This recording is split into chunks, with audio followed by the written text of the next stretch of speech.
जय गुरुदेव।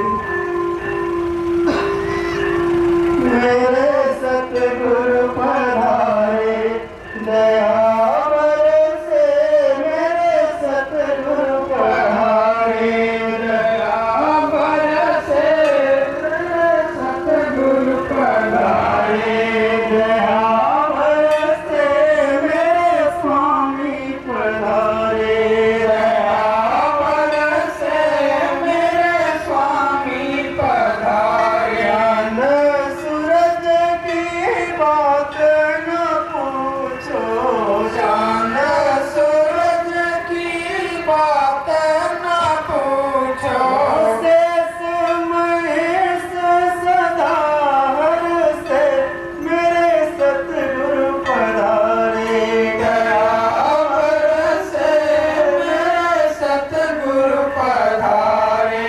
देव धनुज सब शीस नवावत, देव धनुज सब शीस नवावत, घुमय घुमय बदया बरसे, मेरे सतगुरु पधारे दया बरसे, मेरे सतगुरु पधारे। कृपा बरसे, मेरे स्वामी पधारे कृपा बरसे, मेरे स्वामी पधारे। संगीत में अति सुख पावत, सतसंगीत में अति सुख पावत, सदयमी रस घट बरसे,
किसी में डाला नहीं है।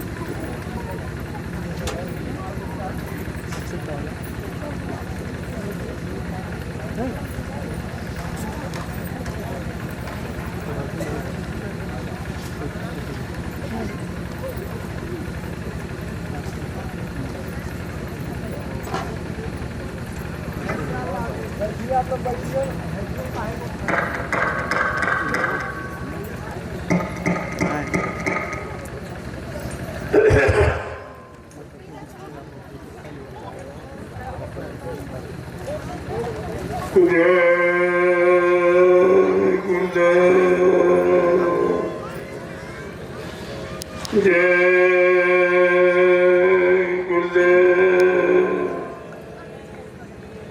जय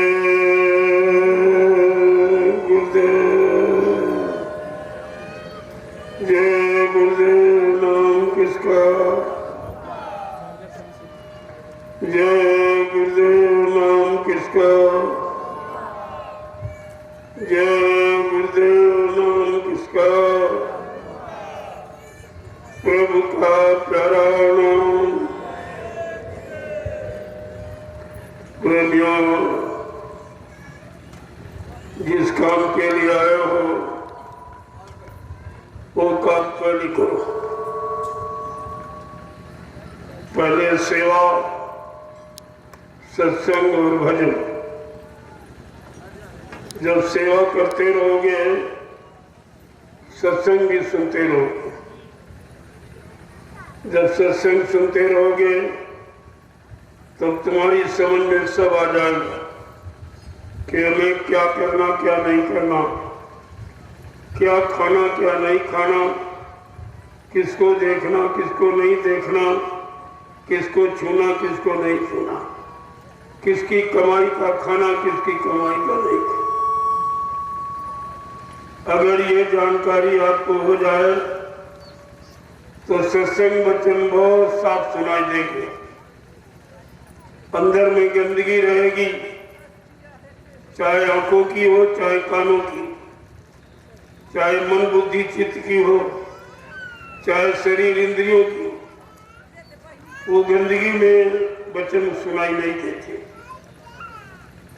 इसीलिए कलयुग में जब संत पधारे तो उन्होंने जीवों के लिए सेवा प्रधान अंग रखा। जीवन का प्रधान अंग है सेवा। जैसे शरीर में कोई अंग कट जाए तो आपको परेशानी होती, उस अंग का प्रभाव मालूम देता, उसका अभाव मालूम देता। इसी तरीके से अगर वचन सुनाई नहीं देंगे तो तुम्हें यहाँ कोई बचा नहीं सकता। जो तुमने बचाने और बचने का साधन बना रखा है कि जमीन है, दुकान है, मकान है, रुपए पैसे धन दौलत है, पत्नी बाल बच्चे नाते रिश्ते हैं, ये बचाने वाले नहीं, ये हैं फंसाने वाले। तुम फंसाने वाले को बचाना वाला समझते हो, यही तुम्हारी अज्ञानता है, यही तुम्हारी भूल और भ्रम है, जिसके कारण तुम सब महापुरुषों के अनमोल वचन जो तुमको सब तरफ से बचाने का काम करते आपको सुनाई ही नहीं देते, आपकी समझ में नहीं आता। आप उनको करनी में, अभ्यास में लागू ही नहीं कर पाते। इसीलिए सेवा करो और सत्संग करो। मैंने दोनों आधार आपके सामने रखे। सेवा भी करते रहो, सत्संग सुनते रहो। क्यों जो आप सेवा कर रहे हो वो तुम्हारे निजी स्वार्थ की नहीं है, वो संगत की और इस संगत में आने वाले लोगों के लाभ की है। इसी को कहते हैं परमार्थी लाभ। तो आप परमार्थी लाभ भी प्राप्त कर लीजिए और सत्संग वचन भी सुन। जब यहाँ सत्संग सुनते हो तो तुम्हें नींद आ जाती, पूरा वचन नहीं आप सुन पाते, लेकिन जब सेवा करोगे तो नींद नहीं आएगी। तो सेवा भी होती रहेगी और वचन में साथ साथ होते रहेंगे। कितना अच्छा सरल साधन, सरल युक्ति आपके लिए निकाल दी गई। क्योंकि जब आप सत्संग में आते हो तभी नींद आती, भजन में बैठते हो तभी आपको नींद आती, लेकिन जब सेवा करोगे तो नींद नहीं आए। वहां ये काल माया का गांव चलने वाला आपके साथ नहीं है। कितनी बड़ी ये सोच और सोच आपके लिए विचार के रखी गई। इसलिए प्रेमियों, जो सेवा करते हैं वो सेवा में लगे हैं, क्योंकि सेवा आप शरीर इंद्रियों से करते हो और सत्संग कानों से सुनते हो। कान तो वो कोई सेवा करते नहीं, किसी सेवा में कान लगते नहीं। कानों का काम वचनों को सुनना और सेवा का काम शरीर इंद्रियों की कर्मों की गंदगी की सफाई करना, ये दोनों काम आपके हो। इसलिए सेवा भी करते रहो और वचन भी सीखे। जय गुरुदेव, जय गुरुदेव, जय गुरुदेव, जय गुरुदेव। नाम किसका? प्रभु का प्यारा नाम। आज सत्संग का पहला दिन, अभी बहुत बड़ी संख्या में लोग आ रहे हैं। जब सब लोग आ जाएंगे सत्संग तभी प्रारंभ किया जाएगा। तब तक आपको सत्संग की सावधानियां, कि किस सावधानी से आप सचेत होकर बैठो, सचेत होकर कानों को लगाओ। एक एक वचन तुम्हारे कान से अंदर जाए और मन को पकड़ाओ, तो सत्संग का एक एक वचन तुम्हारा सुधार कर देगा, तुम्हारी स्थिति परिस्थिति को बदल देगा, तुम्हारे गंदे विचारों को निकाल देगा, गंदे खान पान से तुम्हें अलग कर देगा। ये सब काम करेगा सत्संग, और बिना सत्संग के कुछ नहीं हो सकता। आपका ये जीवन इतने दिनों का क्यों चला गया? क्योंकि सत्संग में शरीर तो आ गया लेकिन मन नहीं दाखिल हुआ। शरीर बैठ गया, शरीर नींद की गोद पे चला गया और मन निकल गया। वो इधर उधर दुनिया की भोगों की तरंगों में, वासनाओं में, चिंताओं में यानी चला गया, वहां का चिंतन कर रहा है। जिस काम के लिए आप आए हो, जो चिंता आपको होनी चाहिए, जो तुम्हारा चिंता का असली विषय है, उससे तो आप बहुत दूर हो। इसलिए आपसे कहा गया अभी सत्संग सुनाने की भूमिका तैयार की जाए। अभी सत्संग प्रसारित नहीं हुआ। सत्संग आप कैसे सुनेंगे, सत्संग में कैसे आया जाता है, सत्संग में क्या छोड़ा जाता, क्या पकड़ा जाता है, ये सब जानकारी जब आपको हो जाएगी तो यही वचन तुम्हारे जीवन का एक असली मार्ग बना देंगे, एक रास्ता बना देंगे, और वो सही सच्चे रास्ते पर चलकर ये जीवात्मा अपने सतलोक सचखंड अनामी धाम प्रभु धाम को पहुंच जाएगी। काम तो इसलिए आपको ये करना, लेकिन इस काम का सहयोग मन कैसे करेगा, तन कैसे करेगा, इंद्रियां कैसे करेगी, बुद्धि कैसे करेगी, चित्त कैसे चिंतन करेगा, इसी पर तो आपको विचार करना है। जब धीरे धीरे धीरे धीरे सत्संगों में आते रहोगे, वचनों को सुनते रहोगे, तो ये सब समझ में आ जाए। अभी तुम्हारे अंदर और बाहर बाजार लगा हुआ, बाहर भी बाजार और अंदर भी बाजार, और इसी बाजार में सब भ्रमित, सबको इस माया रूपी भोगों की बाजार में सब बेचारे फंस गए और सब उलझ गए। किसी के समझ में नहीं आया कि हमारा असली काम क्या, हमारा असली नाम क्या, जो हमारी जीवात्माओं का सच्चा आधार, वो नाम क्या। यहाँ तो बहुत नाम प्रचलित, कोटि नाम संसार में, तासे मुक्ति न होए, आदि नाम जो गुप्त जब बूझे बिरला को। जो आज काल से, यानी जब से जीवात्मा आई, जीवात्माओं को जो नाम ले आया, और नाम यहाँ पर काल माया ने छीन लिया। जब नाम छूट गया, आधार छूट गया, रास्ता छूट गया, तब वे भ्रमित हो गई। जब तक वही नाम देने वाले, वही नाम पकड़ाने वाले, वही नाम पर चलाने वाले और चलाकर घर पहुंचाने वाले, जब तक वो संत सद्गुरु नहीं मिलेंगे, तब तक नाम का काम आपका नहीं होगा। जिस नाम से जीवात्माओं का काम होता, वो तो नाम आपको मालूम ही नहीं। और जिन नाम से हम फंसते हैं, गुमराह हो जाते हैं, भूल भरम संदेह शंका संदेहों में चले जाते हैं, वही नाम आपकी पकड़ में। लेकिन जिस नाम से शंकाओं का समाधान होगा, शंका भूल भ्रम संदेह समाप्त हो जाएगा, वो तो नाम अभी आपने पकड़ा नहीं। उस नाम को ही नामदान कर।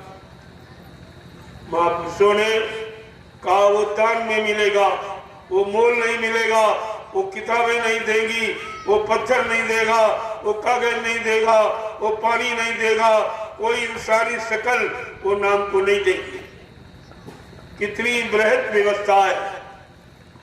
तो अभी तो आपकी समझ में कुछ नहीं आया, केवल सुनते रहते हो, बोलते रहते हो, सुनते रहते हो, बोलते रहते। कितना समय तुम्हारा निकल गया सत्संग सुनते सुनते और महापुरुषों को सुनाते सुनाते। न तुमने सुना, न सुनकर तुमने अपने मन को सुनाया, मन को समझाया, मन को पकड़ाया। ये तो काम आपने किया नहीं। और नाम मन के शुद्धिकरण के लिए आता। नाम एक साबुन है। जैसे कपड़े की गंदगी साफ करने के लिए आप साबुन का प्रयोग करते हो, ऐसे ये तन रूपी कपड़ा, इस पर कर्मों की गंदगी लग गई, वो नाम रूपी साबुन से ही वो खत्म होगी। और तन शरीर पर चिपकी गंदगी तो आप कोई साफ कर नहीं सकते, क्योंकि कर्मों की गंदगी अंदर में जमा, शरीर में गंदगी बाहर से जमा। ये तो खोल की गंदगी, ये है चमड़े का खोल। इस पर गंदगी तुम्हारे द्वारा या हवा के द्वारा कोई गंदगी आ जाती, लग जाती है, तो बाहर का पानी, कुएं का, तालाब, नदी का, ये पानी गंदगी को धो सकता। लेकिन जो आपने अच्छे बुरे पाप पुण्य कर्म किए हैं, वो तो गंदगी अंदर में जमा, वो वहां जमा जहां तुम्हारा कोई साबुन, कोई केमिकल, कोई पानी नहीं जा सकता। और जब तक वो गंदगी नहीं खत्म होगी कर्मों की, कोई भी जीवात्मा इस काल माया के देश से निकल कर अपने असली घर नहीं जा सकता। और कर्मों की गंदगी उतारने का यहाँ किसी के पास कोई साधन नहीं, न ज्ञानी, न ध्यानी, न ऋषि, न मुनि, न योगी, न महर्षि, न अवतारी शक्तियां, यानी मतलब ये गंदगी उतारने का किसी के पास कोई उपाय नहीं है। वो तो गंदगी चढ़ाने का उपाय, राज मिल जाए, पाठ मिल जाए, धन मिल जाए, दौलत मिल जाए, औरत मिल जाए, पत्नी बच्चे मिल जाए, सामान मिल जाए, तो ये तो सब गंदगी चढ़ाने का, ये उतारने के उपाय नहीं है। तो यही गंदगी चढ़ाते चढ़ाते हमारे आप के कितने जीवन निकल गए, कितने जीवन आपने इसी गंदगी को चढ़ाने में लगा दिए, लेकिन उतारने वाला कोई आया नहीं और कोई मिला नहीं। और जब कलयुग में दया करके आए तो आपने उनको पहचाना नहीं, तो ये गंदगी कौन उतारे? और जब तक कर्मों की गंदगी उतरेगी नहीं, तुम राजे महाराजे, धनी मानी, प्रधानमंत्री, राष्ट्रपति, यानी कुछ भी बन जाओ, लेकिन कर्मों की गंदगी इनसे और चढ़ेगी, उतरेगी नहीं। जितने तुम यहाँ बड़े बनोगे, धनी मानी बनोगे, पदाधिकारी बनोगे, उतने आप भोगी बनोगे, उतने भोगों की गंदगी तुम्हारे पर चढ़ती जाएगी और बढ़ती जाएगी, और उतारने का उपाय किसी के पास है नहीं। इसे समझना बड़ा कठिन। जब सतयुग में त्रेता द्वापर में लोग नहीं समझ पाए, जो अच्छे ही थे, अच्छी उम्र वाले, अच्छे खान पान वाले, अच्छी संसोबत, अच्छे कर्म करने वाले, जब तब काम नहीं हो पाया। अब तो ये कलयुग सबसे कमजोर, शरीर की रहने की अवधि, उम्र, समय भी यहाँ कम है, केवल 100 वर्ष का समय आपको मिला। वो भी अच्छे खान पान, अच्छी संसोबत, अच्छे कर्म करोगे तो। बुरे खान पान, बुरी संग सोबत, बुरे कर्मों में चले गए तो 50 में खेल खत्म हो जाएगा। वो जो जीवन मिला है, उस जीवन का भी आप प्रयोग नहीं कर सकते हो, क्योंकि उस जीवन को सही ढंग से प्रयोग करने का एक ही आधार है, शाकाहारी और सदाचारी और ब्रह्मचारी। ये 3 गुण आधार है, इसीलिए इसको त्रिगुणमयी सृष्टि कहते हैं। लेकिन जो जीवात्मा जगेगी, अपने घर जाएगी, वो त्रिगुणातीत हो जाएगी, इन तीनों गुणों से परे अलग हो जाएगी। फिर ये गुणों की और कर्मों की और भाव विचारों की और आशाओं इच्छाओं की, ख्वाहिश और तमन्नाओं की किसी तरह की कोई इच्छा ही तुम्हारे अंदर नहीं रहेगी। चाह गई चिंता मिटी, मनुआ बेपरवाह, जिनको कछु न चाहिए वो सहन के साथ। वो बादशाहों के बादशाह हैं जिनको काल माया की कोई चीज नहीं चाहिए, न सामान चाहिए, न उसकी कोई व्यवस्था, न कोई भोग भोगने की इच्छा। ये सारा काम उसने खत्म कर दिया है। वही इस उस पार जा सकता है और वही काल माया के देश से हमेशा के लिए रिहाई और छुट्टी पा सकता है।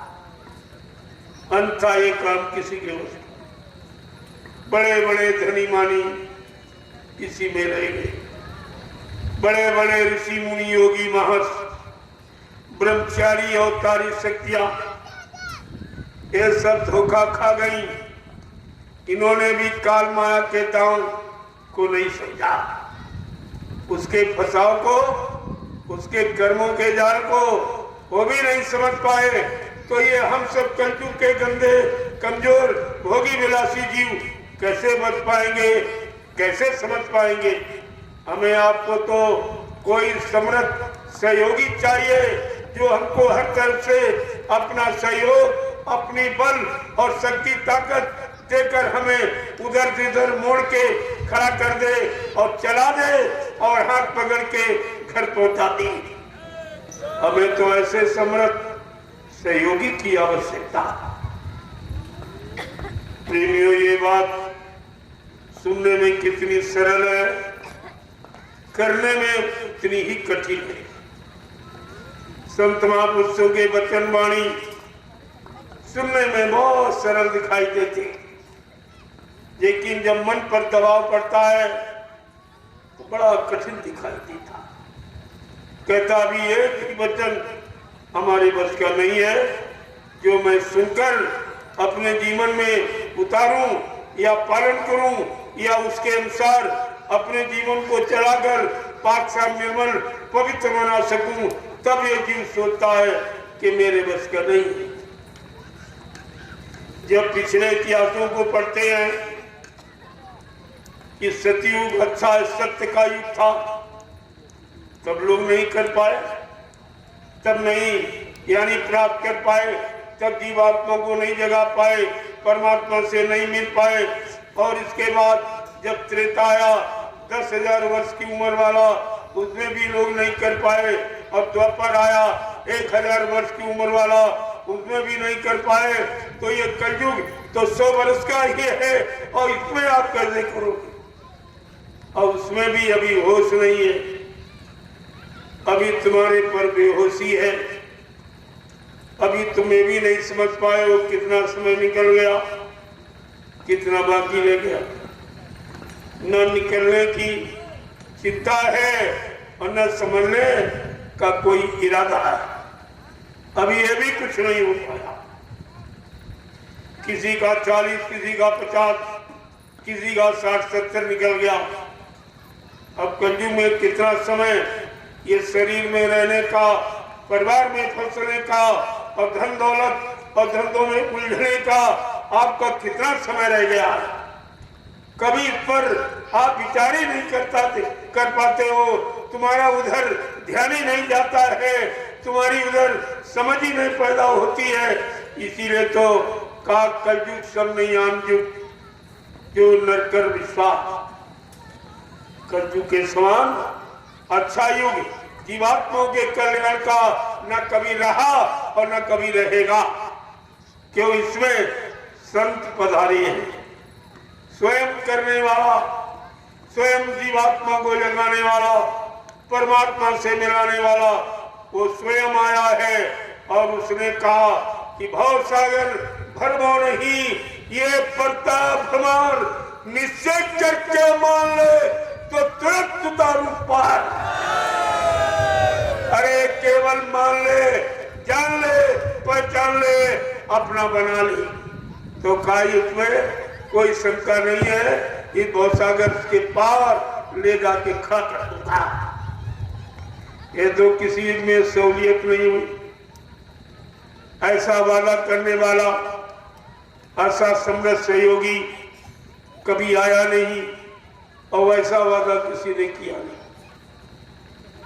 कितना अच्छा समय, लेकिन अच्छा जब है जो अच्छाई को जानते हैं, अच्छाई को समझते हैं, अच्छा क्या है, अच्छा किसे कहते हैं, अच्छा कहाँ है, कहाँ अगर अच्छाई मिलती है, ये सब जानकारी जब आपको हो जाएगी तब वो अच्छाई आपको प्राप्त हो।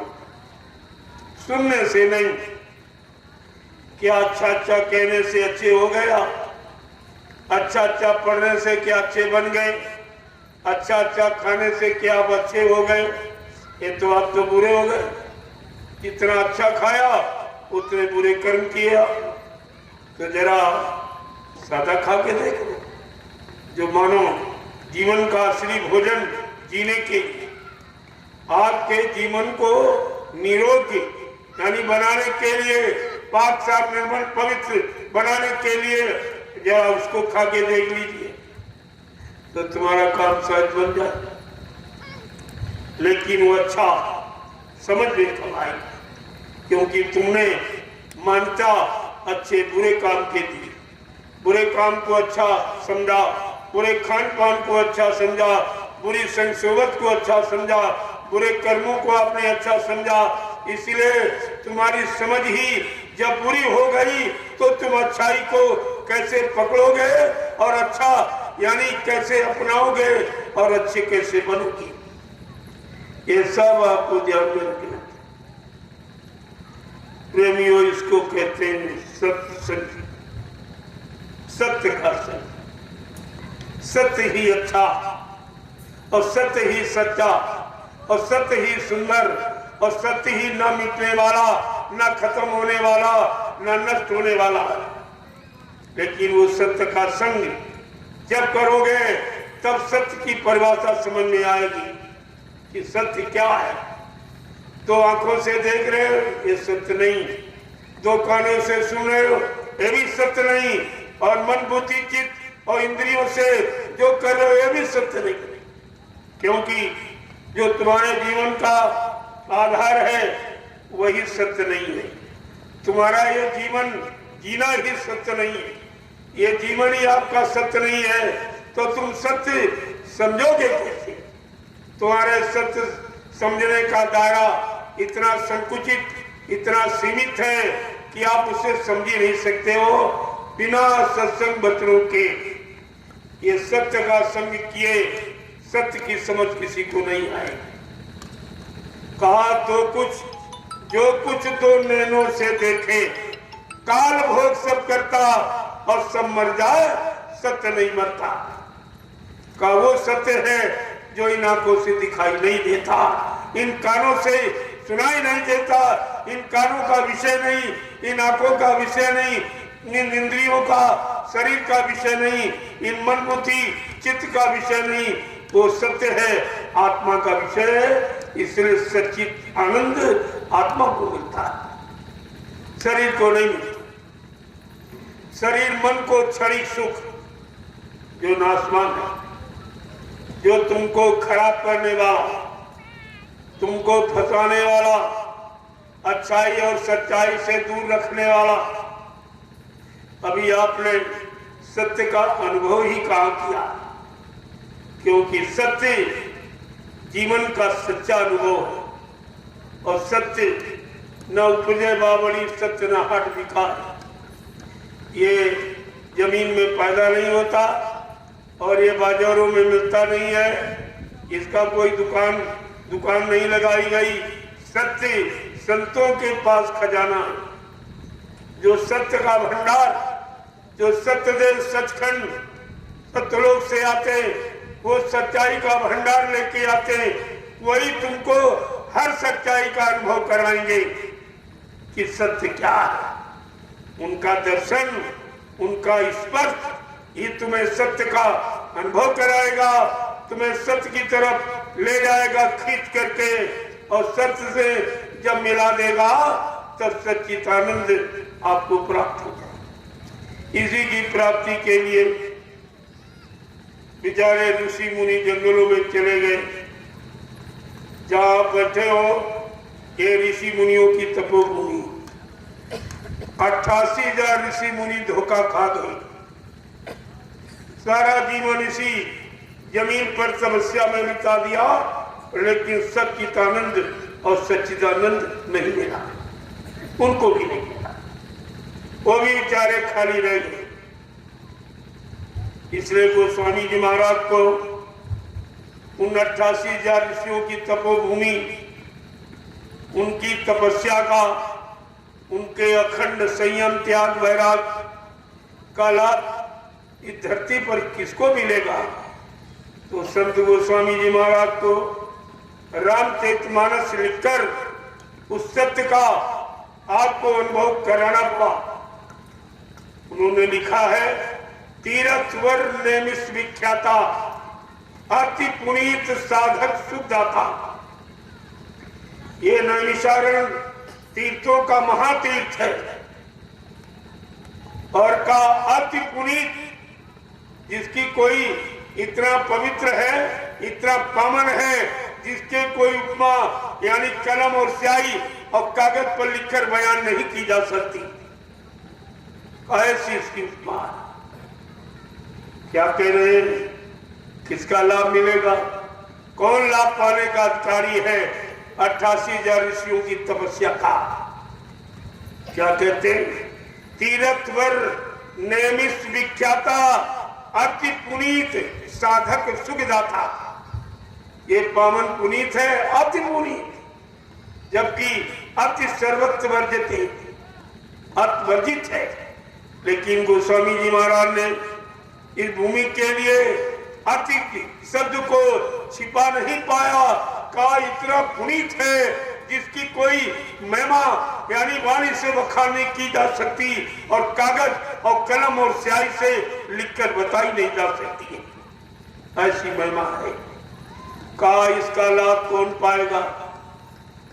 इस पावन पुनीत नैमिषारण्य की धरती, 88,000 ऋषियों की तपस्या का ये लाभ किसको मिलेगा? साधक सुखदाता, साधकों को सुख देने वाली। जब किसी संत के साधक, कोई पंडा पुजारी के लिए नहीं लिखा उन्होंने, बड़े साफ शब्दों में लिखा है। रामचरितमानस के अंतर्गत उत्तरकांड में अगर आप पढ़ लेते तो इस धरती का लाभ आपको मिल जाता, लेकिन आपने उन संत वाणी को यानी सत्य नहीं मान पाया और लाभ से आप वंचित रह गए। कितने गांव बच गए, कितने शहर कस्बे बच गए, लेकिन इस भूमि का जो लाभ है इनको नहीं मिल पाया। क्यों? लिखा साधक सुखदाता, साधकों को सुख देने वाली। जब किसी संत के साधक नाम की साधना करने इस पावन पवित्र भूमि पर आएंगे, जो 88,000 ऋषियों की तपस्या से पवित्र बनाई गई है, उनको इसका लाभ मिलेगा। क्या लाभ मिलेगा? सच्ची सुख शांति। साधक सुखदाता, साधकों को सुख देने वाली, साधकों को सुख प्रदान करने वाला वो दाता, वो दयालु भी और इसी तपोभूमि पर आएगा और जीवों को उनको तपस्या का और ऋषि मुनियों की तपोभूमि का लाभ दिलाएगा। किसके द्वारा? नाम की, नाम की साधना करा। क्या किसी विद्वान ने, किसी जानकार ने रामचरितमानस के उत्तरकांड में इस युक्ति को देखा? जो युक्ति गोस्वामी जी महाराज ने ये अनुभव कराने के लिए, सच्चा लाभ प्राप्त कराने के लिए जो उन्होंने लिखा है, इसको कितने लोगों ने जाना? ऐसा पढ़ने बांटने वाले लेकिन लाभ पाने वाला कोई नहीं, क्योंकि लाभ पढ़ने से नहीं मिलता, लाभ बांटने से नहीं मिलता, लाभ गाने बचाने से नहीं मिलता, लाभ जड़ से नहीं मिलता, चेतन से मिलता। जब तक चेतन का ज्ञान कराने वाला कोई चेतन लोक से, चेतन लोक कौन सा है? सतलोक सत्कन अनामी धाम। बाकी जितने लोग ये सब जड़ ही है। जड़ का मतलब जहां जीवात्मा निकल न सके, उस लोक मंडल से निकलकर अपने सच्चे सतलोक सत्कन अनामी धाम न पहुंच सके, और वो स्थान जड़ ही कहलाता। चाहे वो देवी देवताओं का देवलोक हो, चाहे ब्रह्मा का ब्रह्मलोक हो, चाहे विष्णु का विष्णुलोक हो, चाहे शिव जी का शिवलोक हो, चाहे राम का साकेत लोक हो, चाहे कृष्ण का गोलोक हो, चाहे देवी देवताओं का देवलोक हो, चाहे काल माया का मृत्युलोक हो, ये सब जड़ है। यहाँ से कोई भी जीवात्मा जग के सीधे अपने घर नहीं जा सकती। इसलिए प्रेमियों, ब्रह्मा जी ब्रह्मलोक का सुख आनंद उठा, उनकी जीवात्मा जगी न घर पहुंची। भगवान विष्णु विष्णुलोक का सुख आनंद उठा रहे, उनकी जीवात्मा जगी न घर पहुंची। भगवान शिव शिवलोक का सुख आनंद उठा रहे, उनकी जीवात्मा जगी न घर पहुंची। भगवान राम साकेत लोक का सुख आनंद उठा रहे, उनकी जीवात्मा जगी न घर पहुंची। भगवान कृष्ण गोलोक का सुख आनंद उठा रहे, उनकी जीवात्मा जगी न घर पहुंची। देवी देवता देवलोक का सुख आनंद उठा रहे, उनके जीवात्मा जगी न घर पहुंची। और जीवात्माएं इस मर्त्यलोक में भोगों का रस ले रही, लेकिन वो भी नहीं जगी मगर नहीं पहुंची।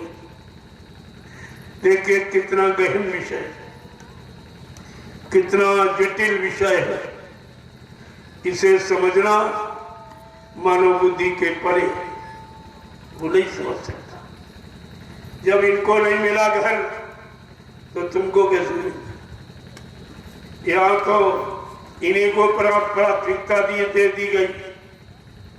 ये त्रिदेव, ये तीन देवता, एक सृष्टिकर्ता, एक पालन करता, एक संहार करता, जिसको विधि हरिहर कहा गया, यानी ब्रह्मा विष्णु और महादेव का ये नहीं निकल पाए, ये नहीं जा पाए।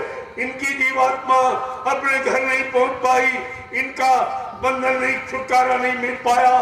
तो हम सब कलयुग के गंदे कमजोर भोगी विलासी जीव अपनी जीवात्मा को इस कर्मों के जाल से निकाल कर कैसे घर पहुंचा पाएंगे? हमें आपको समृद्ध सहयोग की आवश्यकता। कोई ऐसा सहयोगी जो इन सारे लोगों से ऊपर, जिसको आप कहते हो परलोक, यानी सारे लोगों के परे।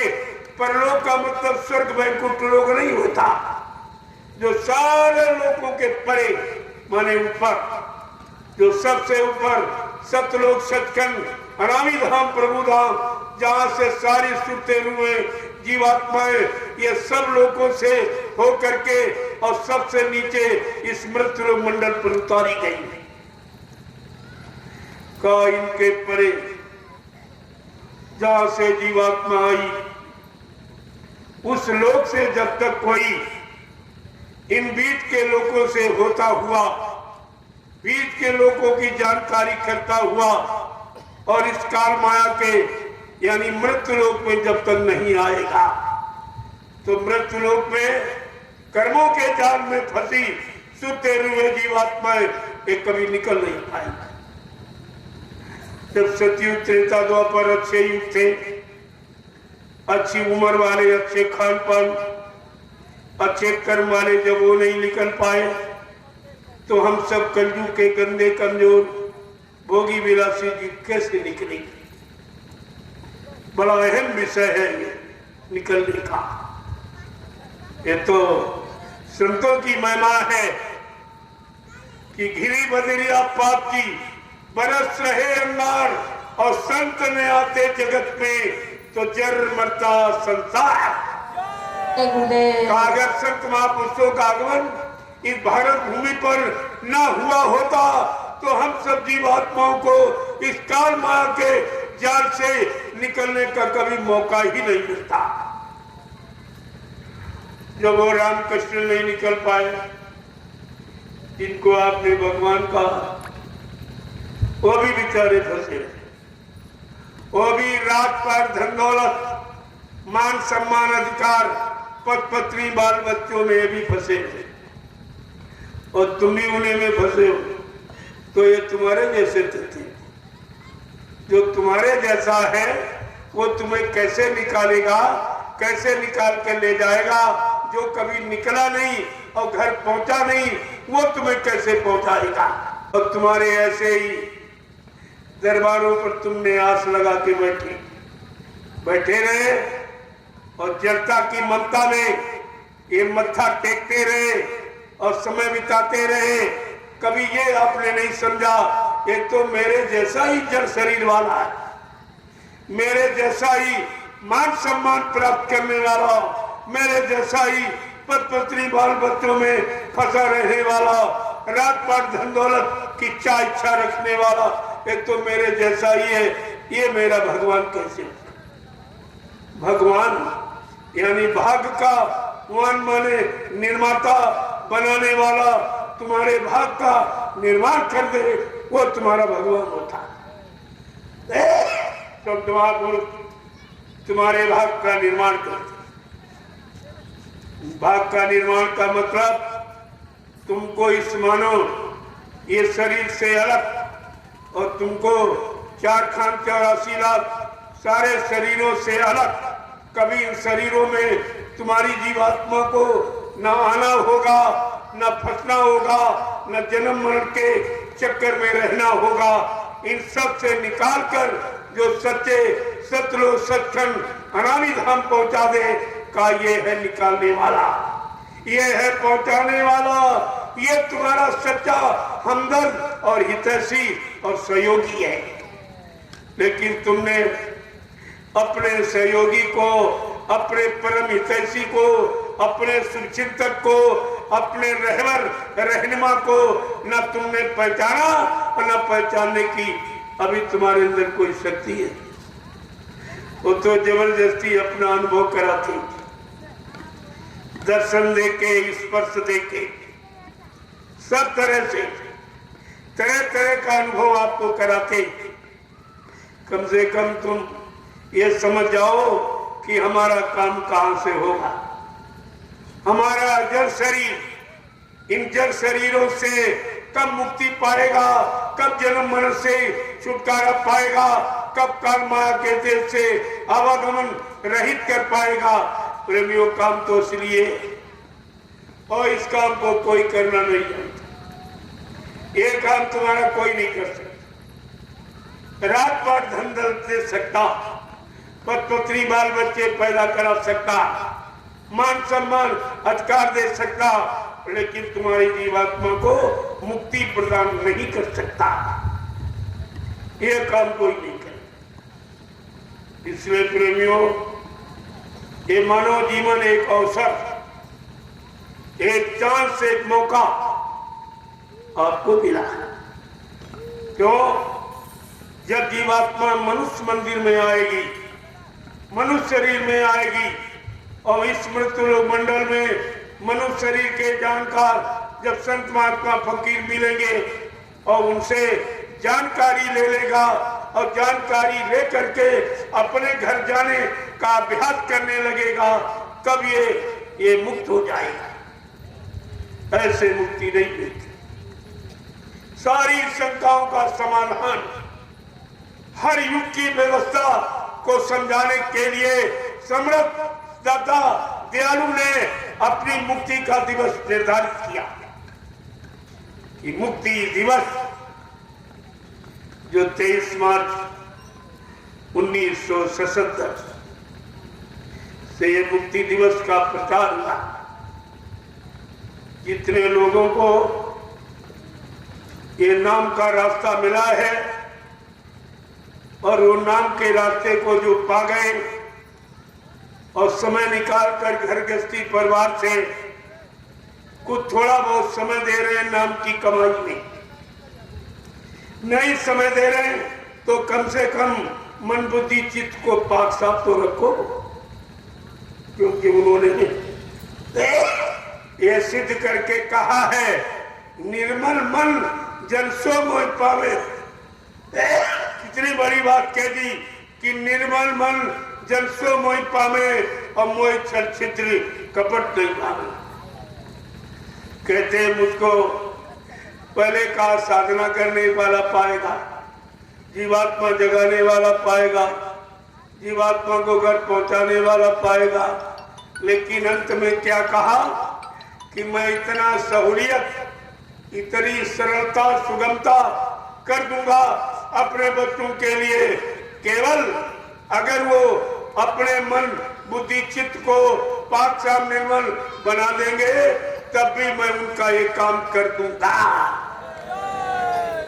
अब कितना सरल हो गया कि मन बुद्धि चित्त को निर्मल कर।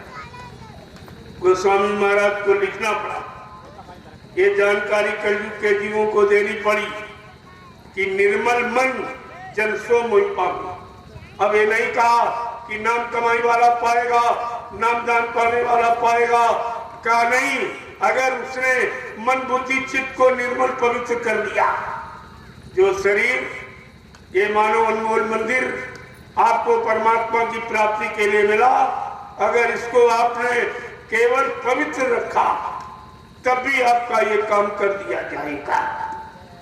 आपने वो भी नहीं किया, इसी को गंदा कर। जब गंदगी की बात बता रहा हूं तो आपकी समझ में नहीं आ रहा ये क्यों प्रेशर बनाया जा रहा, क्यों आपको कहा जा रहा कि और तो तुम्हारे बस का कुछ है ही नहीं। कम से कम अरे तन को तो साफ रखो, मन को तो साफ रखो, गंदगी में ना जाने दो, गंदे भाव विचारों में, गंदे कर्मों में, गंदे खान पान में, गंदी संग सोबत में इसको ना जाने दो तो मैं तुमको मिल जाऊंगा। कहा निर्मल मन जन सो मोह पावे और मोह छल छिद्र कपट नहीं पावे।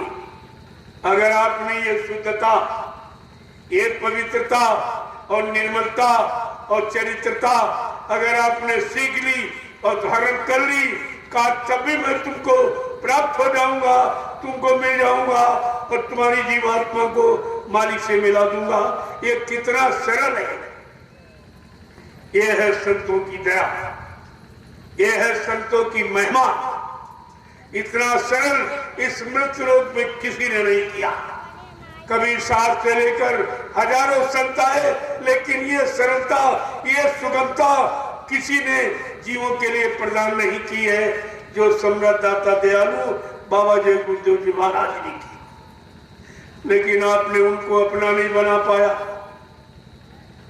तुम उनके नहीं बन पाए, उनके अनुसार नहीं रह पाए, उनके अनुसार नहीं चल पाए, उनके अनुसार खान पान नहीं कर पाए, उनके अनुसार संग सोबत में नहीं रह पाए, उनके अनुसार मानव कर्म नहीं कर पाए। इसमें बताइए कौन सा काम कठिन? चलो नाम कमाई कठिन, भजन कठिन, सुमरन कठिन, ध्यान कठिन, तो ये भी कठिनता तुम्हारी खत्म कर दी। बाबा जी ने क्या कहा, अगर मेरे प्रेमियों को कोई कठिनाई होगी तो मैं बहुत सरल कर दूंगा। ये सरल ही है। क्या सरल कि निर्मल मन जब सो मोह पावे। केवल तुम मन को और तन को और इंद्रियों को और खान पान को और संग सोबत को और कर्मों से अगर पाक साफ निर्मल पवित्र हो जाओ तो मैं तुमको मिल जाऊंगा। मैं तुम्हारी जीवात्मा को परमात्मा से मिला दूंगा और जीवात्मा परमात्मा का दर्शन दीदार कर लेगी। केवल इतना ही कर लो। इसमें कौन सुमरन ध्यान भजन की बात, इसमें तो कुछ और वो भी नहीं कर पा रहे। उन्होंने सारा सहूलियत का, सरलता का, सुगमता का जो रास्ता है उसको रामचरितमानस में खोल के कहा कि जाति पाति धन धर्म बड़ाई। देखिए कितनी बड़ी बात कह दी कि तुम्हारा फसाव लगाओ कहाँ है कि जाति पाति धन धर्म बड़ाई और कुल परिवार इस सुखद समुदाय और इन्हें त्यागी भजे मन लाई और ताके हृदय बसे प्रभु आई। अब इससे सरल और क्या हो सकता? का जात पात धन धर्म बड़ाई कुल परिवार सुखद समुदाय, यही तुम्हारी उलझन है, यही तुम्हारी शंका है, यही संदेह तुम्हारा पूर्ण भ्रम, यही तुम्हारी अज्ञानता है।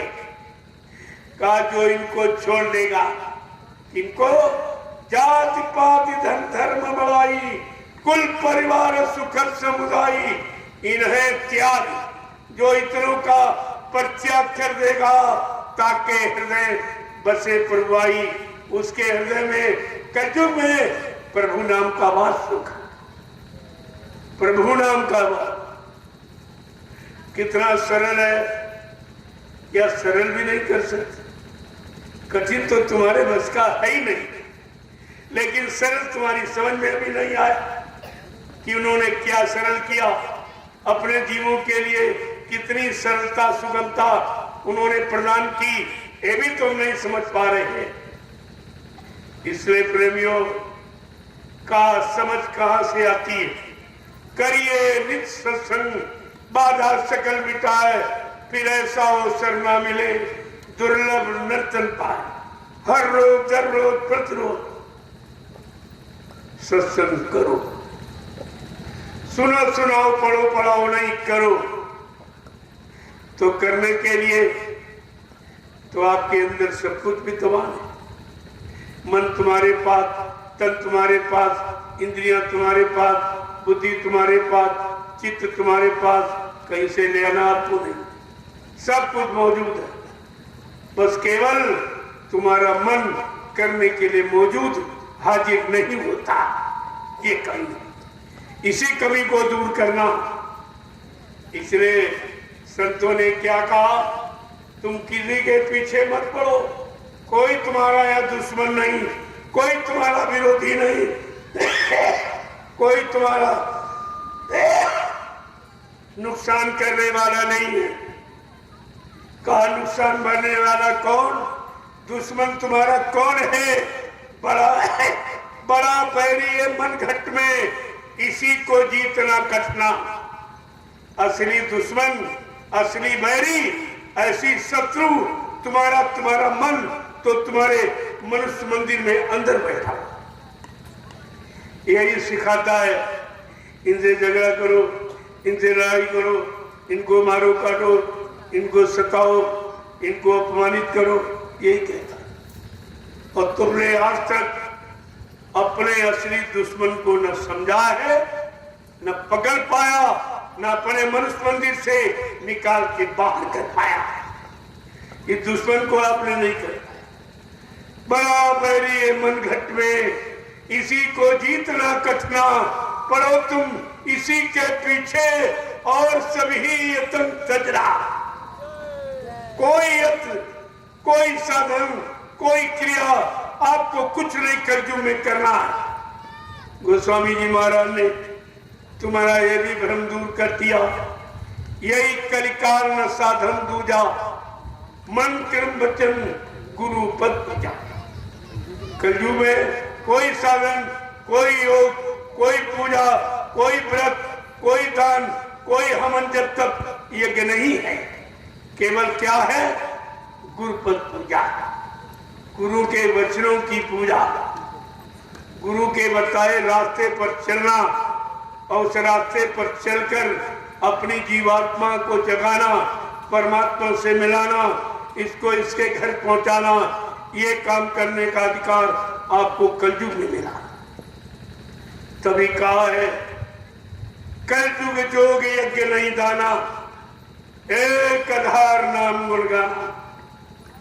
कलयुग में योग जब तक, पूजा पाठ ये कुछ नहीं, तुम्हारे घर में लिखा पढ़ी, तुम उसी को नहीं मान पा रहे हो, उसी के विपरीत चलते हो, उसी का विरोध करते हो और कहते हम राम के पुजारी, कोई कहता हम रावण को मानते।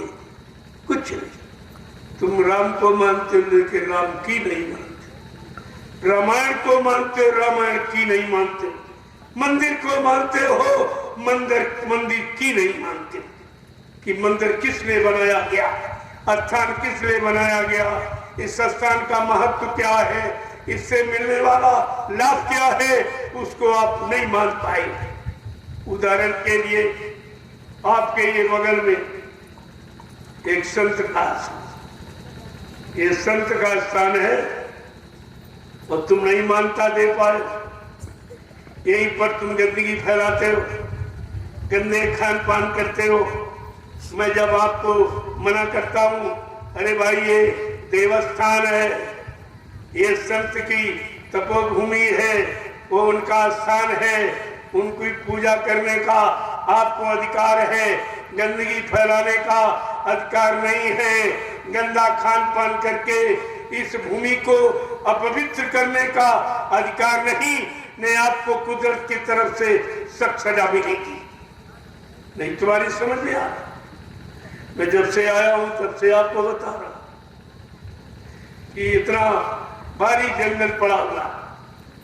अरे रामशाला के प्रेमियों के लिए कुदरत ने बड़ा इंतजाम किया, 750 बीघा ये जीएस पड़ी, जाओ कहीं करो, क्या यही जगह मिली तुमको शराब पीने की, मुर्गा मीट खाने की, अंडे फोड़ने की, झूठ बोलने की, गांजा पीने की, बुद्धि खराब करने, क्या यही स्थान तुमको चुनाव किया? इतना जीएस पड़ा, कहीं जाके मरो, क्यों स्थान को अपवित्र करते हो, क्यों उनकी महिमा खराब करते हो? जो लोग यानी पूजा करते हैं उनकी पूजा का लाभ में भी तुम बाधा डालते हो, ये लाभ नहीं मिलेगा। इतनी जगह बड़ी, कहीं चले जाओ, क्यों खराब करते हो? तुम्हें भी नहीं भविष्य में कह सकते हो हमारे लिए कोई जगह नहीं थी, कुदरत ने तुम्हारे लिए 750 बीघा ये जंगल छोड़ दिया, करो आ जाते। क्या यही पावन पवित्र स्थान तुम्हें गंदगी फैलाने का, गंदे कर्म और खान पान करने का यही स्थान मिला? इशारा करता हूं, तुम्हारे भले और कल्याण की बात करता हूं। तुमको कोई कुदरत की तरफ से कोई शारीरिक एवं कोई सामाजिक, कोई पारिवारिक आपको दंड न मिले, मैं उसके लिए कहता हूं। हमारा आपसे क्या संबंध? वैसे तो बहुत बड़ा है, अगर संबंध नहीं समझता तो यहाँ क्यों आया, क्यों आपको बताता हूं, क्यों समझाता हूं, क्यों तरह तरह से आपकी युक्ति बताता हूं कि अभी एक मौका अवसर मिला, आप इसको करो, ये भी समय तुम्हारे हाथ से निकल जाएगा। दया बिन संत कसाई, अगर दया हट गई तो उनके जैसा कोई सृष्टि में सख्त नहीं, कोई नहीं। तभी कहा है वो इतने दयालु हैं कि देते हैं तो छप्पर फाड़ के देते हैं, और जब लेते हैं तो चमड़ी उधेड़ लेते हैं। तुम ऐसा मत समझो, उनके पास दोनों रास्ते, दोनों विधान, दया का विधान है और निर्दयता का और कठोरता का भी विधान है। वो भी तुमको संभालने की, तुमको सुधारने के लिए तरह तरह से डराते हैं, धमकाते हैं, सब तरह से आपको सीधा करने के लिए, पाक साफ निर्मल पवित्र बनाने के लिए, तुमको मानव जीवन का असली लाभ प्रदान करने के लिए ये तुम्हारे साथ सब कुछ उपाय करते हैं, लेकिन आप नहीं समझ पा रहे। का भी न समझो तो तुम जानो, तुम्हारा काम जानो, लेकिन ये कोई कह नहीं सकता कि हमको समझाने का किसी ने कोई उपाय नहीं किया था, हमको किसी ने मौका नहीं दिया था। मैं आपको बराबर मौका दे रहा हूं और समझाने का प्रयास कर रहा हूं। नहीं मानोगे तो तुम्हारे लिए और कोई टेढ़ा मेढ़ा रास्ता भी बना दूंगा, केवल समझाने की। अगर बाप बेटे को मारता है, धमकाता है, कहते घर के बाहर निकाल दूंगा, कोई हिस्सा नहीं, कोई जमीन नहीं दूंगा, लेकिन ऐसा नहीं। वो क्यों कह रहा है? तुमको सुधारने के लिए, तुमको नेक अच्छा इंसान बनाने के लिए। तो ये सब जो भी ताड़ना प्रताड़ना जो भी की जाती दी जाती, ये सुधार के लिए। हमारा आपसे कोई दुश्मनी का रिश्ता नहीं, सुझाव का है और सही सच्चे रास्ते पर चलाने का और मानव जीवन का असली लाभ दिलाने का। जय गुरुदेव, जय गुरुदेव, जय गुरुदेव, जय गुरुदेव, जय गुरुदेव। जय गुरुदेव। नाम किसका? प्रभु का, प्रभु का प्यारा नाम। जय गुरुदेव। प्रेमियों, अगर आपने सही सच्ची बात को न माना तो प्रमाण इतिहास का है आपके सामने। सही सच्ची अच्छी बात भक्त प्रहलाद की उसके पिता हिरण्यकश्यप ने नहीं माना तो विनाश हो गया, अंततोगत्वा विनाश हो गया। जब सही सच्ची अच्छी बात, इतना बड़ा ज्ञानी त्रेता में उत्तम कुल पुलस्त करनाती शिव बिरंश पूजे वो भांति, जिसने ब्रह्मा विष्णु महादेव की अखंड तपस्या करके, अखंड तपस्या करके अपने बस में कर लिया था। लेकिन समय के जगाए नाम की महिमा, जो ऋषि मुनियों ने राम नाम जगाया था, उस राम नाम की महिमा को नहीं समझ पाया, नहीं मान पाया। न राम नाम को भगवान का नाम मानता था और न राम को भगवान मानता था। केवल इतनी भूल, इतनी शंका के कारण सोने की लंका गंवा दी, चली गई, वो भी मारा गया। प्रेमियों, द्वापर का इतिहास फिर आपको जानकारी दे रहा है कि उस समय जो कृष्ण नाम जगाया गया था, कष्टों का हनन करने वाला, कष्ट मुसीबतों से राहत शांति दिलाने वाला, उस नाम को उस समय का राजा कंस नहीं मान पाया। परिणाम क्या हुआ? विनाश। न मानने का परिणाम विनाश। आप विनाश में न जाने पाओ, आपका विनाश न होने पाए, आपका परिवार बाल बच्चे सब बच जाए, मैं वो उपाय आपके बीच में लेके आया हूं। इसलिए आपको डराता धमकाता हूं किसी तरह से, जैसे बच्चा को डराया धमकाया क्यों जाता कि बुरा काम न करे, बुरी संग सोबत में न बैठे, बुरे कर्मों में न फंसने पाए, बुरे खान पान में न जाने पाए, इसलिए उसको डराया धमकाया जाता। लेकिन दुश्मनी में नहीं, सहयोगी बनकर, हितैषी बनकर, शुभ चिंतक बनकर ये कार्य किया जाता है। इसलिए मैं आपके लिए, आपके सुधार के लिए, आपके मानव जीवन के कल्याण के लिए मैं तरह तरह से आपको युक्ति बताता हूँ, फिर आपके सामने कुछ डांट फटकार भी लगाता हूँ। देखो, अपने को डांटा जाता, डांटा उसी को जाएगा जो डांट को मानेगा। अपने को डांटा जाता, अपने को मारा जाता है, पराई को नहीं। अगर तुमको मैंने अपना न समझा होता तो इस भूमि पर क्यों आता? क्या हिंदुस्तान में जमीन नहीं मेरे पास? नैमिषारण्य पावन पवित्र भूमि बना के तैयार मैंने कर दी, लेकिन मैं वहां पर नहीं रहा और आपके लिए यहाँ पर आ गया। अब आप न समझ पाओ, न सुधार पाओ, तो फिर तुम जाने, तुम्हारा काम जाने, फिर रावण की तरह आपको पछताना पड़ेगा। उसके बाद उतने तुम धनवान, बलवान, बुद्धिमान भी नहीं। जब वो समय के परिवर्तन की ठोकर को नहीं सह पाया, चकनाचूर हो गया, तो तुम्हारे पास तो कुछ भी नहीं है। तुम प्रकृति की एक भी ठोकर नहीं बर्दाश्त कर सकते, तुम्हारे पास तो कुछ नहीं। इसलिए तुम्हारी इतनी बड़ी हानि ना हो। तुम्हारा ये मानव जीवन बड़े भाग से कितने करोड़ों जन्मों की तपस्या, करोड़ों जन्मों के पुण्य, करोड़ों जन्मों की सेवाएं जब तुम्हारी एकत्र हो गई, तब उस परमपिता परमात्मा ने ये मानव शरीर आपको भेंट किया कि जाओ अब की बार मानव शरीर में जीवात्मा को परमात्मा से मिलने का पूरा अधिकार दिया जाए। लेकिन परमात्मा को प्राप्त कराने वाले, परमात्मा के जानकार, परमात्मा का नाम यानी समय को, नाम को जगाने वाले और नाम का आधार बनाने वाले, जब तक वो संत महापुरुष नहीं मिलेंगे तब तक आपका ये काम कोई करा नहीं सकता। ये सब साधन आपको सुलभ है।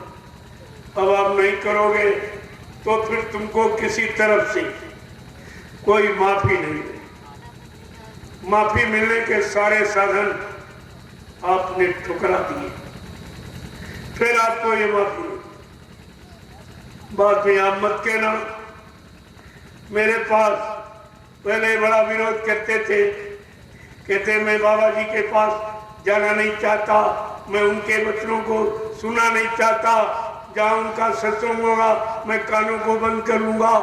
आज वो रो के आए, रो रहे, चिल्ला रहे कि मैंने बहुत लापरवाही की, मैंने आपको बहुत भला बुरा कहा, हमें कोई भला बुरा कह ही नहीं सकता, क्योंकि जब गाली बुरी है तो हम बुरी बात क्यों नहीं, कोई बुरी बात नहीं लेते। जब आप जानते हो गाली खराब है तो खराब चीज तो कोई नहीं लेता, फिर आप उसकी गाली ले क्यों नहीं? बस यही अज्ञानता, यही भूल भ्रम है, ना कोई गाली देता ना कोई गाली लेता। वो अपनी जबान खराब करता और तुम्हारे मन को खराब कर देता सुना के। अपनी जबान खराब की और सुना के तुम्हारे मन को खराब कर दिया और तुम दोनों आपस में झगड़ा करने लगे। न कोई गाली देता न कोई गाली लेता। गाली देने वाली चीज नहीं और गाली लेने वाली चीज नहीं, ये अज्ञानता है, ये भूल भ्रम है। बात तो इसलिए झगड़ा तुम दोनों आपस में करते हो और गाली माँ बहन बेटी को देते। उन्होंने तुम्हारे क्या नुकसान, क्या गाली के लिए माँ बहन बेटी बनाई थे? ये सब उन्हीं को गाली दी। आपस में झगड़ते हैं, एक दूसरे को गाली नहीं देते, गाली देते माँ बहन बेटी। उन्होंने तुम्हारा क्या बिगाड़ा? कैसी मूर्खता, कितनी बड़ी अज्ञानता की गलती स्वयं करता है। आपस में दो लड़ रहे और गाली उनको देते जो बहुत दूर बैठी घरों में, उन माँ बहन बेटी को। कैसी मूर्खता, कैसी अज्ञानता तुमने अपने आप में बसा रखी है। कहने का मतलब ये है, जब हम किसी चीज को समझ नहीं पाएंगे तो उसकी अच्छाई बुराई का लाभ हमें नहीं मिल पाएगा। ना अच्छाई का लाभ लेंगे ना बुराई को छोड़ पाएंगे। समझने की जरूरत है और समझना और समझौती और समझ और समझाना, इसी को कहते हैं सत्संग। ये सत्संग समझौती है। इसी से बुरे लोगों को समझाया गया। बड़े बड़े कुख्यात डकैत वाल्मीकि को साधु बना दिया गया। ऐसा नहीं, ये भारत में ये संतों का ऐसा विज्ञान है, ये साधुओं की ऐसी महिमा है। बड़े बड़े चोर डकैत और कतलियों को, व्यभिचारियों को, कुचारियों को साधु बना दिया। ये है प्रमाण भारत देश। तो ऐसा नहीं, लेकिन उन्होंने अपने आप को स्वीकार कर लिया कि मुझ में बुराई है, मुझ में गलती है, मुझ में खान पान गलत है, मुझ में बुरे कर्म है, मैं इनको छोड़ना चाहता हूँ लेकिन आदत से मजबूर हूँ। तब कहते मैं तुमको दया दे दूंगा, तुम ताकत दे दूंगा और शक्ति दे दूंगा, लेकिन तुम संकल्प लो कि अब लो नसानी अब न नसई हो। ये संकल्प आपको लेना पड़ेगा। तभी आपका सुधार होगा। संकल्प आपको लेना है और सुधार महात्मा आपका कर देंगे। अब लो नसानी अब लो नसई, गई बहुत रही थोड़ी, वो भी जाने वाली है। ये दो संकल्प अगर लेना आप सीख जाओ तो बनने में देर नहीं लगती। कोई महीने 2-4 महीने नहीं, बनने में इधर से उधर पल घड़ी का समय ज्यादा होता, और जो बनने का समय, जो धारा, जैसे बिजली को आने में कितनी देर लगती है, केवल ऑन करने की जरूरत। इसी तरीके से तुम अगर ऑन करना सीख जाओ, अच्छे काम, अच्छे खान पान, अच्छी संग सोबत, अच्छे कर्म, अगर ये ऑन करना सीख जाओ, इस मनुष्य मंदिर में कितने स्विच लगे, अनंत स्विच लगे, लेकिन ऑन करना तो सीखो। तो ऑन करते हो खतरनाक, खतरे वाले, और जहां संभलना है और सुलझना है, जहां कुछ मिलना है, जहां से कुछ पाना है, उसको आप किए बैठो। ऑन उनको करते हो जहां से बिगाड़ो ना। इस आप और ऑन को हम आप नहीं समझेंगे तो लाभ आप ऑन का लाभ नहीं प्राप्त करेंगे। ये सब समझना आपको चाहिए। प्रेमियों, आज सत्संग का पहला दिन, कितनी भारी संख्या में लोग आ रहे हैं। ये सब मैदान कम पड़ जाएगा। 15 तारीख की भीड़ जब देखोगे आपके होश उड़ जाएंगे। जबकि मैंने मना कर रखा कि भाई सब लोग नहीं आना, परिवार से 1-2 लोग आ जाए। इसीलिए मैंने ये 7 दिवसीय कार्यक्रम रखा। कुछ पहले आ जाए, सुन के चले जाए, परिवार के दूसरे लोग आ जाए, वो सुन के चले जाए, तीसरे लोग। इस तरीके से 7 दिन में परिवार के सभी लोग आ जाएंगे और घर भी खाली नहीं रहेगा, घर की व्यवस्था भी नहीं बिगड़ेगी। इसलिए मैंने 7 दिवसीय कार्यक्रम का अनुष्ठान किया, बड़ा सोच समझ के किया है, उससे थोड़ी। और तो भी पहला दिन है कि जितने लोग यहाँ बैठे उतने सेवा, वो दोहरा लाभ ले रहे। तुम एक ही लाभ नहीं, इसमें भी तमाम लोग सो रहे बैठे, न वो लाभ पा रहे न ये लाभ। इसलिए मैं यही कहता हूं, तुम सेवा करो। ये संदेश वहां भी सुनाई दे रहा, लेकिन जब सेवा करोगे तो सत्संग सुनोगे तो नींद नहीं आएगी, और सेवा नहीं करोगे और सत्संग बैठोगे तो सो जाओगे। न सेवा का लाभ न सत्संग का लाभ। तुम्हारी समझ में भी बात नहीं। तुम्हें तुम्हारी सेवा करनी चाहिए। आदेश तो सेवा का, और सेवा करने में सत्संग भी आपको इस पर सुनाई देता।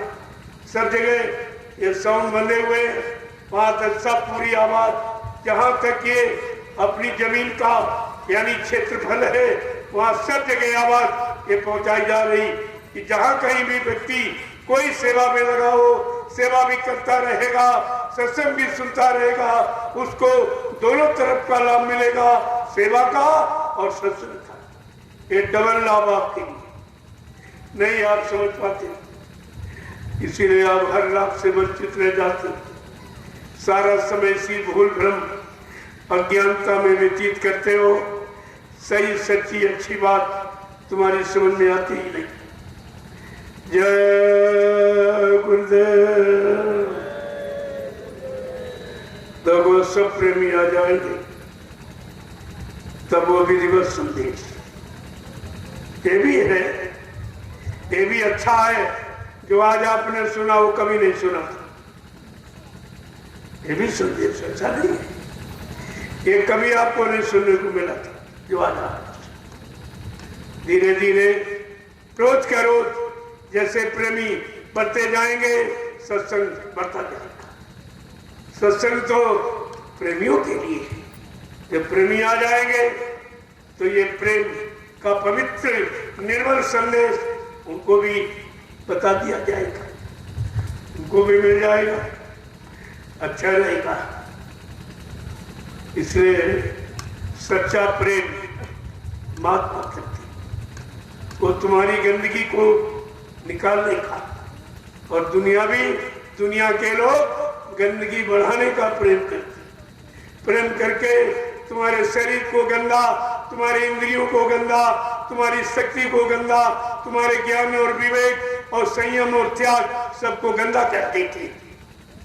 ये गंदगी का प्रेम और ये निर्मलता का प्रेम, दोनों में बहुत जमीन आसमान का फर्क है।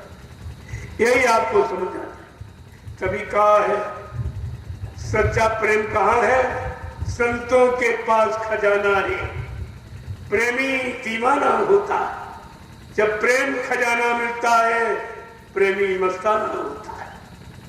वो तो वहां पर है, और तुम जहां सोच रहे हो वहां गंदगी, वहां भोग है। भोग ही प्रेम को गंदा कर देते हैं, भोग ही शरीर को गंदा रोगी बना देते हैं। ये काम है था। तो आप अभी तक यही नहीं सोच पाए हो कि प्रेम में और आसक्ति में क्या अंतर है। प्रेम किसे कहते हैं, आसक्ति किसे कहते हैं, यही तो आपको समझना चाहिए। क्या बिना सत्संग के प्रेम की परिभाषा कोई समझ लेगा? प्रेम कहाँ मिलता वहां पहुंच पाएगा, उनसे अपना संबंध स्थापित कर पाएगा? यही तो आपको सोचना चाहिए। जय गुरुदेव, जय गुरुदेव, जय गुरुदेव, जय गुरुदेव, जय गुरुदेव। जय गुरुदेव नाम किसका? प्रभु का। जय गुरुदेव नाम किसका? प्रभु का। प्रभु का प्यारा नाम। जय गुरुदेव। अब आप लोग खड़े हो जाइए।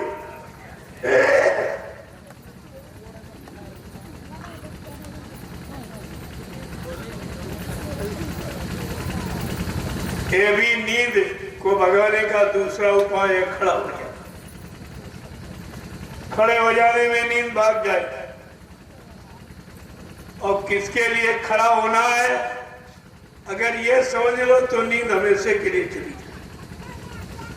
और आपको ये कहना चाहिए, जिस नींद को आपने गले से लगाया, उसकी गोद में आप बैठ चुके हो, उसने अपनी गोदी में बैठाल कर तुमको अपना आशिक बना रखा है, तो आपको कहना चाहिए, निदिया वाह घर जाइयो, जा घर सत्य नाम ना हो। ऐ नींद, तू उस घर में जा जिस मनुष्य मंदिर में सत्य नाम का जाप नहीं होता। वहां चली जा, वो तेरा घर, वो तेरा स्थान है। ये नहीं, निदिया वाह घर जाइयो, जा घर सत्य नाम ना। कितनी बड़ी चीज है। जय गुरुदेव, जय गुरुदेव, जय गुरुदेव, जय गुरुदेव। जय गुरुदेव नाम किसका? प्रभु का। जय गुरुदेव नाम किसका? प्रभु का। प्रभु का प्यारा नाम। जय गुरुदेव। जोर से बोलो, जय गुरुदेव। काम मिल बोलो, जय गुरुदेव। बोलना होगा, जय गुरुदेव। अभी से बोलो। जय गुरुदेव। दुख दर्द हरेंगे, जय गुरुदेव। सब कष्ट मिटेंगे, जय गुरुदेव। शांति भी देंगे। जय गुरुदेव। सबके दाता, जय गुरुदेव। सबके मालिक, जय गुरुदेव। प्रेम से बोलो। जय ये गुरुदेव। नाम नहीं इंसान का, ये नाम है प्रभु का। ये काम नहीं इंसान का। ये काम है प्रभु का। ये कितनी बड़ी जानकारी आपको दी। अब ये काम इंसानों के बस का नहीं था, चाहे राजनीति हो चाहे धर्म नीति, किसी तरफ आप दृष्टि डाल के देखो, ये काम इंसानों के बस का नहीं था। 70 साल की आजादी जो बर्बादी के कगार पर लाके खड़ी कर दी गई। ये प्रमाण आपको मिल रहा है। इन जिम्मेदार लोगों के बस का ये काम नहीं रहा। 70 साल कलयुग में जीवन होता है, काम करने का जीवन। ये 70 वर्ष आपका चला गया और कुछ नहीं, बल्कि और स्थिति परिस्थिति सब विपरीत होती चली जा रही है।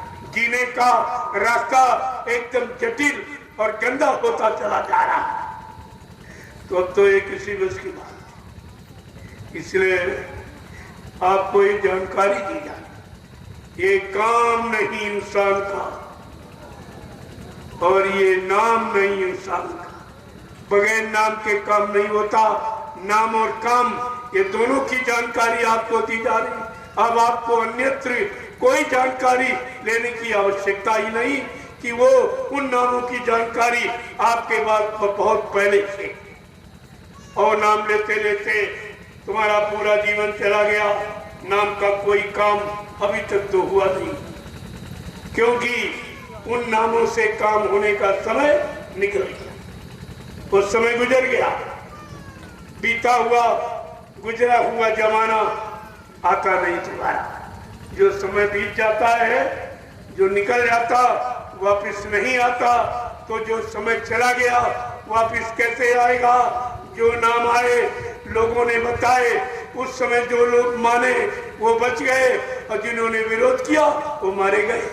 इतिहास आपके सामने, ये सब आप जान लो। तुमको तो अज्ञानता का कोई विषय ही नहीं तुम्हारे पास होना चाहिए, क्योंकि कलयुग के जीवों के पास 3 युगों का इतिहास मौजूद है। तुम्हें तो सबसे अच्छा होना चाहिए, जिसके पास 3 युगों का अच्छा इतिहास, अच्छी उम्र वालों का, ऋषि मुनियों का, योगियों का, महर्षियों का, ब्रह्मचारियों का, अवतारी शक्तियों का ऐसा इतिहास तुम्हारे सामने पड़ा हो तो कलयुग का जीव हमारी दृष्टि से तो सबसे अच्छा होना चाहिए। लेकिन ये सबसे खराब हो गया। इसका मतलब आपने किसी युग की कोई अच्छी शिक्षा स्वीकार नहीं की है, कोई अच्छी नीति आपने नहीं ली है और अपने मानव जीवन को उसके अनुसार आपने नहीं चलाया। इसलिए आपत्ति और मुसीबत और संघर्ष और यातनाएं, बीमारी, महामारी, दैवी प्रकोप और दुर्घटनाएं और अकाल मौत की स्थितियां बनकर तैयार हो गई कि अब तुम कुछ कर सकते हो। मेरे पास बहुत लोग आते हैं, हमने कहा तुम्हारे बस का भी खेल नहीं है। खेल खिलाड़ी ने यहाँ खेले विविध प्रकार। जो खिलाड़ी आया तरह तरह के उसने खेल यहाँ खेले, तरह तरह की भूमिकाएं और व्यवस्थाएं आपको बना के दी, लेकिन आपने उस समय के लोगों ने उस समय की नीति और रीति को नहीं समझा, वो मारे गए। और तुम नहीं मानोगे, तुम ही मारे जाओ। तुम्हारे लिए क्या कोई दूसरा अस्त्र उठाना पड़ेगा? तुम्हारे लिए भी वही व्यवस्था तैयार है। मैं चाहता हूं कि कुदरत की मार तुम्हारे पर ना पड़े। तुम अपने बाल बच्चे परिवारों को बचा लो। आगे का समय बहुत खराब है। खराब समय से बचाने वाला तुम्हारे पास कोई नहीं, तुम्हारी मदद करने वाला कोई नहीं, क्योंकि जहां तुम खड़े हो वहां वो भी खड़ा, तो वो तुम्हें कैसे बचाएगा जिसके पास स्वयं अपने बचाने की व्यवस्था ही नहीं है? वो आपको क्या बचाएगा? जय गुरुदेव, जय गुरुदेव, जय गुरुदेव, जय गुरुदेव, जय गुरुदेव। तो आज अभी पहला दिन है, तो इतने लोग हैं, इतने सेवक हैं, अभी अपनी बनी सेवाओं में लगी, क्योंकि उन्होंने आदेश पालन करना सीखा और तुम आदेश से अलग हो गए। न यहाँ का लाभ न वहां का लाभ। ये बैठने से लाभ नहीं मिलेगा, आदेश पालन से। तुम्हें सेवा में रहना चाहिए था। मैं तो संदेश यहीं से सुना देता, मैंने तो नहीं आह्वान किया कि चलो चलो चलो जल्दी चलो, मैंने तो नहीं कहा। फिर आप यहाँ कैसे आके बैठ गए? जब मैं कहता चलो चलो जल्दी चलो, सत्संग का समय हो गया, दौड़ के आओ, तब आपको आदेश का पालन करते तो आपको लाभ मिलता। ये तो तुम्हारा आने का तरीका मनमानी ढंग का, इसमें आपको कोई लाभ नहीं।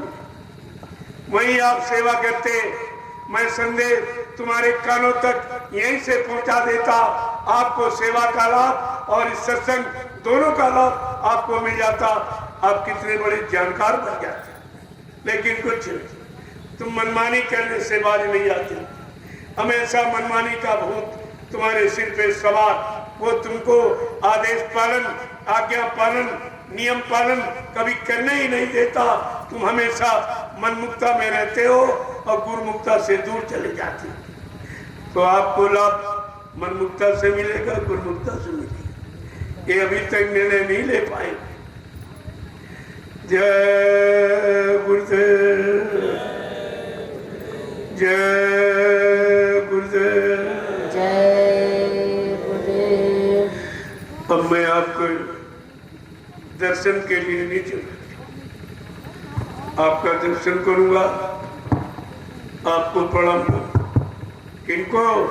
वो जो उधर सेवा करें उनको प्रणाम, उनका दर्शन, उनको प्रसाद, उनको लाभ। पहले आप इशारे को समझिए।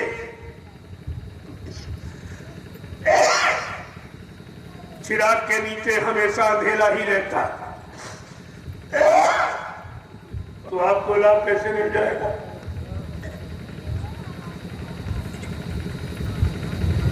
जब मैंने सेवा के लिए आपको समय दिया है तो तुमको मजदूरी सेवा से ही मिलेगी। अपनी मनमुक्ता से कोई मजदूरी आप नहीं ले सकते। वही आप सेवा करते। मैंने तो किसी को यहाँ नहीं बुलाया था सत्संग, मैंने कभी नहीं कहा चलो चलो जल्दी चलो, दौड़ के आओ, सत्संग हो गया। अगर ये कहता तो आपको आना था, अगर ये नहीं कहता वही आप सेवा करते, वही लाभ मिलता। ये लाभ वही पहुंचा दिया जाता, ये दया वही पहुंचा दी जाती, ये महाप्रसाद मैंने बिना खिलाए ही तुम्हारे मन को संतुष्टि प्रदान कर दी जाती। ये खाते खाते तो बहुत समय निकल गया, क्या मिला आपको? तुमने प्रसाद नहीं खाया, नाश्ता खाया। प्रसाद कहाँ लेते? प्रसाद तो मैंने कितनी बार कहा, सेवा के बाद जो मिलेगा वो प्रसाद है, और ऐसे खाओगे तो नाश्ता और रोटी हो जाएगी, और सेवा के बाद वही महाप्रसाद बन जाएगा। आपकी बीमारी चली जाएगी, परेशानी चली जाएगी, दुख दर्द मुसीबत ये सब चले जाएंगे, जब कहने के अनुसार, बताने के अनुसार, चलाने के अनुसार जब आप करोगे तब उसका लाभ मिलेगा, ऐसे नहीं लाभ मिलेगा। जय गुरुदेव, जय गुरुदेव। जो प्रेमी सेवा करे बराबर करे, मैं उनको प्रसाद कुटी में दूंगा। वहां कुटी में आएंगे आप, वहां प्रसाद अपने आप से, और यहाँ तो ये लोग बांट देंगे, ये बांट देंगे, आपको ले जाओ। वहां मैं अपने हाथ से, क्योंकि जो आदेश का पालन करते हैं, जो हुक्म पर चलते हैं, हुक्म आदेश को अपना लक्ष्य बनाते हैं, निशाना बनाते हैं, वो प्रसाद पाने के अधिकारी बनते हैं। पहले बात आपको समझनी चाहिए। अब ये लाइन लगा लीजिए, ये लिखिए। जो सेवा कर रहे हैं प्रेमी, उनको मैं कुटी के अंदर अपने हाथ से, जय गुरुदेव, जय गुरुदेव, जय गुरुदेव नाम किसका? प्रभु का। जय गुरुदेव नाम किसका? प्रभु का। जय गुरुदेव नाम किसका? प्रभु का। प्रभु का प्यारा नाम। जय गुरुदेव। अब आप लोग लाइन से खड़े हो जाओ और ये सत्संग का ये सुनने का प्रसाद है और कुटी के अंदर सुनने और सेवा ये दोनों का प्रसाद है। वहां डबल प्रसाद, यहाँ केवल ही सुनने का। जैसे कथा कहानी किससे सुनते बात में बता से बांट दिए जाते तो है। लेकिन जो सेवा करता है, आदेश पालन करता है, उसको अपने हाथ से दुआ और दया शामिल करके प्रसाद दिया जाता है। ये बात आपको समझनी चाहिए थी। जय गुरुदेव। अब आप लाइन से खड़े हो जाओ।